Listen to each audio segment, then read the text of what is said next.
পানিতে আমাদের ক্ষেত খামার মানুষের সম্পদ বিনষ্ট হয়। আমাদের প্রতিটা বর্ডারে অঞ্চলে সমস্ত সড়ক পথের ব্যবসা বাণিজ্য তারা বন্ধ করে দিয়েছে, একেবারে লিখিতভাবে নিষেধাজ্ঞা দিয়েছে। আমরা তীব্র প্রতিবাদ করি।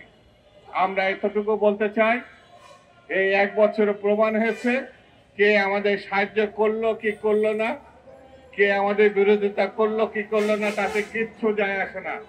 বাংলাদেশের মানুষ তার যোগ্যতায়, তার কর্মদক্ষতায়, তার বুদ্ধিমত্তায় অতীতে যেমন টিকে ছিল, এখন যেমন সশস্ত্র যুদ্ধের মধ্যে তারা স্বাধীনতা অর্জন করে।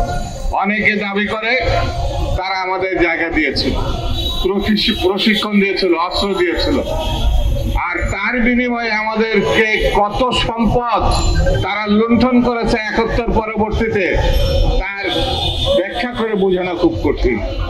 এত সম্পদ স্বাধীনতা পরবর্তী সময় ট্রাকে ভরে মিল, তার যন্ত্রাংশ, তার সম্পদ, খাবার দাবার যে সময় আমাদের খুব বেশি প্রয়োজন ছিল, তখন বর্ডারে ক্রস করে তারা নিয়ে চলে গেছে। সেই জন্য আমাদেরকে এই দেশ সম্বন্ধে, এই ভূখণ্ড সম্বন্ধে, এই দেখেন গণঅভ্যুত্থানের 1 বছর আগে হওয়ার পরে সারা বিশ্বে তারা প্রচার করেছিল এখানে নাকি হিন্দু সম্প্রদায় নিরাপদ না।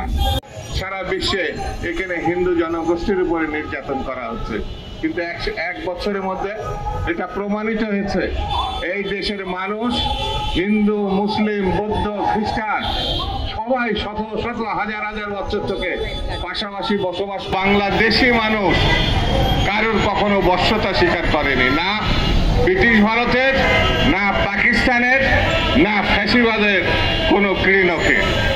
এই অঞ্চল সেই অঞ্চল যারা নিজের স্বাধীনতা, নিজের স্বকীয়তা, নিজের জাতীয় বৈশিষ্ট্য রক্ষা করার জন্য